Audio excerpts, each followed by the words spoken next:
ఆ తర్వాత మనం ఒకసారి ఆలోచిస్తే 1950 జనవరి 24న రాజ్యాంగ సభ వందే మాతరాన్ని జాతీయ గీతం హోదా ఇచ్చారు.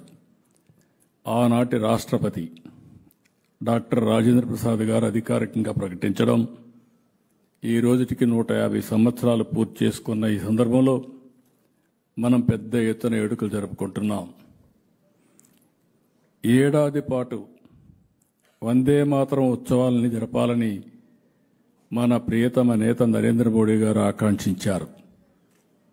ఈ వేడుకలు 2025 నవంబర్ 7 నుంచి 2026 నవంబర్ 7 వరకు ఒక సంవత్సరం పొడవునా జరుగుతాయి. మొత్తం 4 దశలుగా ఈ ఉత్సవాలు నిర్వహించుకుంటున్నాం. మొదటి దశ నవంబర్ 7 నుంచి 14 వరకు, ఇది ప్రారంభ వారోత్సవం. రెండో దశ 2026 జనవరి 19 నుంచి 26 వరకు రిపబ్లిక్ డే దినోత్సవాలు వారమంతా జరుపుకుంటాం. మూడో దశ 2026 ఆగస్టు 7 నుంచి 15 వరకు స్వాతంత్ర దినోత్సవం, హర్ ఘర్ తిరంగా, ఈ రెండు కలిపి జరుపుకుంటాం. నాలుగో దశ 2026 నవంబర్ 1 నుంచి 7 వరకు ముగింపు వారోత్సవం. అయితే మనందరం గుర్తుపెట్టుకోవాల్సిన అవసరం ఉంది. ఇది శాశ్వతంగా ప్రతి ఒక్క భారతీయుడు అనునిత్యం నెమరు వేసుకోవాల్సిన గీతం. దాంట్లో ఏమాత్రం అనుమానం లేదు. ఒక్కొక్కసారి ఇవన్నీ చూస్తే ఒక స్ఫూర్తిని ఏ విధంగా ఇచ్చింది, జాతిని ఏ విధంగా ఐకమత్యం తీసుకొచ్చింది అని మనం ఆలోచిస్తే రాను రాను అనేక మంది స్వాతంత్ర వీరులు, లాలా లజపతి రాయ్, బాల గంగాధర్ తిలక్, బిపిన్ చంద్రపాల్, భగత్ సింగ్ వంటి వీరులకు ఈ గేయం ప్రేరణగా నిలిచింది. వారు ఎప్పటికప్పుడు ఈ గేయాన్ని నినదించడం, ప్రజల్లో చైతన్య తేవడం, పోరాట స్ఫూర్తిని నింపుతూ ముందుకు పోయారు. అది చూసి బ్రిటిష్ వాళ్ళు భయపడి ఆటను ఏకంగా నిషేధించే పరిస్థితికి వచ్చారు. అయినా ప్రజలు ఎన్నికపోలేదు. లాఠీ చార్జీలు చేశారు, అరెస్టులు చేశారు, తోటాలు పేల్చారు. కానీ చనిపోయేటప్పుడు కూడా వందే మాతరమని పాడుతూనే చనిపోయారంటే, ఆనందంగా ప్రాణ త్యాగం చేశారంటే అది వందే మాతరానికి ఉండే స్ఫూర్తి అని చెప్పి కూడా నేను మీకు తెలియజేస్తున్నా. 1907లో బిపిన్ చంద్రపాల్ ఆంధ్ర పర్యటనలో ఈ నినాదాన్ని తెలుగు నేలపైన కూడా మార్మోగించారు. ఆ రోజు గాదిచర్ల హరి సర్వోత్తమరావు రాజమండ్రిలో పెద్ద ఉద్యమానికి శ్రీకారం చుట్టారు. ఇలాంటిది ఇప్పుడే మనం చూశాం, గీతాలాపన చేశాం.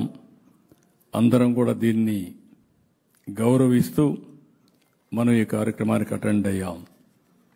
నేను రాష్ట్ర ప్రజలందరికీ ఒకటే కోరుతున్నా, దీన్ని అనునిత్యం మనం గుర్తుపెట్టుకోవాలి. ఒకప్పుడు వందే మాతరం మనందరిలో ఒక దేశభక్తిని రగిలించడమే కాకుండా త్యాగంతో ముందుకు పోయే స్ఫూర్తినిచ్చింది. 78 సంవత్సరాలు స్వాతంత్రం వచ్చిన తర్వాత ఈరోజు మన ప్రధానమంత్రి గారిని చూస్తే ప్రతి భారతీయుడు గర్వించేలా, తలెత్తుకుని తిరిగేలా భారతదేశాన్ని ప్రపంచ శక్తిగా మార్చడానికి అనునిత్యం పనిచేస్తున్నాడు.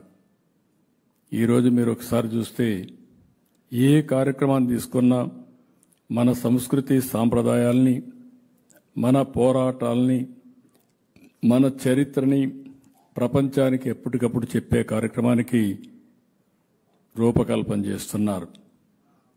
ఈరోజు మేక్ ఇన్ ఇండియా కార్యక్రమాలు ఒకవైపు, యోగా ఇంకొక వైపు, ప్రపంచ స్థాయికి తీసుకుపోవడమే కాకుండా గుర్తింపు తీసుకొచ్చే పరిస్థితికి వచ్చారు. నేడు ప్రపంచంలో మీరందరూ గుర్తుపెట్టుకోవాల్సింది అనేక పరిస్థితులు మారుతున్నాయి.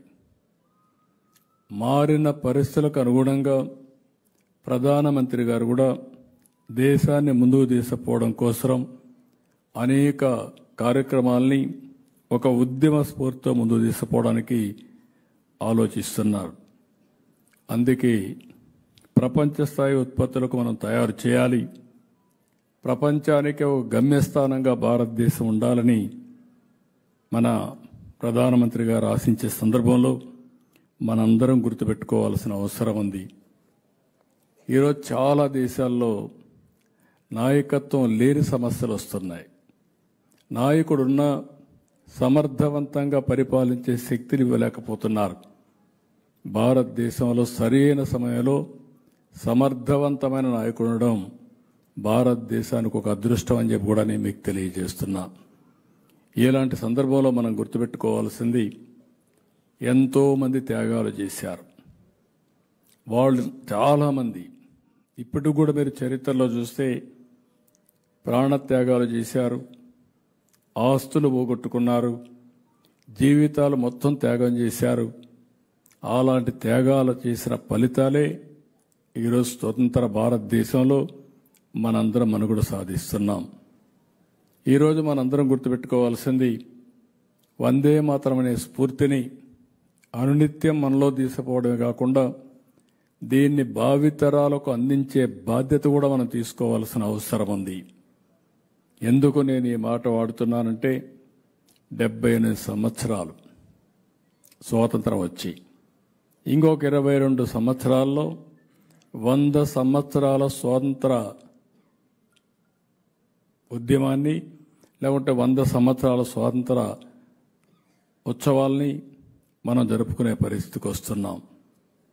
ఈరోజు 11వ స్థాయిలో ఉండే భారతదేశం 4వ అతిపెద్ద ఆర్థిక వ్యవస్థగా తయారైంది. ఇంకొక సంవత్సరంలో 3వ అతిపెద్ద ఆర్థిక వ్యవస్థగా తయారవుతుంది. వికసిత్ భారత్ 2047కి ప్రధానమంత్రి గారు భారతదేశాన్ని నెంబర్ 1 దేశంగా తయారు చేయాలని ఆలోచిస్తున్నారు. అదే సమయంలో ఆంధ్రప్రదేశ్ రాష్ట్రాన్ని స్వర్ణాంధ్ర 2047కి శ్రీకారం చుట్టామని చెప్పి కూడా నేను మీకు తెలియజేసుకుంటున్నా. ముందు పేదరికం పోవాలి, అందరూ ఆనందంగా ఉండాలి, ఆరోగ్యంగా ఉండాలి. అందుకే ఒకే స్లోగన్ పెట్టుకున్నాం, వెల్తీ హెల్తీ హ్యాపీ సొసైటీ లక్ష్యంగా ఈరోజు పనిచేస్తున్నాం. నేను మిమ్మల్ని అందరినీ కోరుతున్నా, ప్రపంచానికి భారతదేశం ఒక ఆదర్శం అయితే ప్రపంచానికే తెలుగు జాతి ఒక ప్రూఫ్ ఆఫ్ కాన్సెప్ట్గా తయారు కావాలనేది నా ఆలోచన. ఇది అసాధ్యం కాదని చెప్పి మరొక్కసారి మీ అందరికీ తెలియజేస్తున్నా. చాలామంది మనలో ఒకసారి ఆలోచిస్తూ ఉంటాం, ప్రతి ఒక్కరూ దేశం నాకేమిచ్చిందని ఆలోచిస్తూ ఉంటాం. దేశానికి నేనేం చేశాను అని కానీ మనం ఆలోచించుకోగలిగితే చాలా వరకు సమస్యలు పరిష్కారం అవుతాయి. స్వతంత్ర భారతదేశంలో మనం స్వతంత్ర పౌరులుగా ఉంటున్నాం. ఈరోజు ఈ దేశం మనకు అన్నీ ఇచ్చింది. అదే సమయంలో మనం కూడా బాధ్యత కలిగిన పౌరులుగా ఉండి ఈ దేశాన్ని ముందుకు తీసుకుపోవడం కోసం మనం అందరం ఆలోచించాల్సిన అవసరం ఉందని చెప్పి నేను మీకు తెలియజేస్తున్నా. ఈరోజు చాలా దేశాలు మీరు చూస్తే సహజ సంపదలు కానీ, ఈ పాటలోనే వందే మాతరం పాట మీరు మొత్తంగా అర్థం చేసుకోగలిగితే ఈ దేశానికి ఉండే సకల సంపదలు ఏ విధంగా ప్రకృతుంది, ఏ విధంగా సంపదలు ఉన్నాయి, ఈ సంపదల్ని ఏ విధంగా అణగదొక్కే పరిస్థితికి బ్రిటిష్ వాళ్ళు వచ్చారో చాలా స్పష్టంగా చెప్పారు. అలాంటి భారతదేశానికి ఈరోజు మీరు చూస్తే 78 సంవత్సరాల్లోనే మన శక్తి ఏంటో ప్రపంచానికి చెప్పే అవకాశం వచ్చింది. ఏ విషయమైనా మీరు తీసుకోండి, ఇంక రాబోయే రోజుల్లో ప్రపంచానికి నెంబర్ 1గా భారతదేశం ఉంటుంది. ఆ నెంబర్ 1లో అగ్రస్థానంలో ఆంధ్రప్రదేశ్ రాష్ట్రాన్ని నిలబెట్టడమే ధ్యేయంగా పనిచేస్తున్నాం. మీరు ఒకసారి టెక్నాలజీ తీసుకున్నా, లేకపోతే ఇంకొక పక్కన అభివృద్ధి కార్యక్రమాలు తీసుకున్నా, లేకపోతే సంక్షేమ కార్యక్రమాలు తీసుకున్నా, అన్నిట్లో కూడా మనం ముందుంటామని చెప్పి కూడా నేను మీకు తెలియజేసుకుంటూ, మరొక్కసారి వందే మాతరం మనం ఏమాత్రం కూడా మర్చిపోవడానికి వీలు లేదు. ఈ సంవత్సరం అంతా కూడా మనం చేస్తాం. సంవత్సరం చేయడమే కాదు, ఒకప్పుడు స్వతంత్ర పోరాటానికి స్ఫూర్తినిచ్చింది.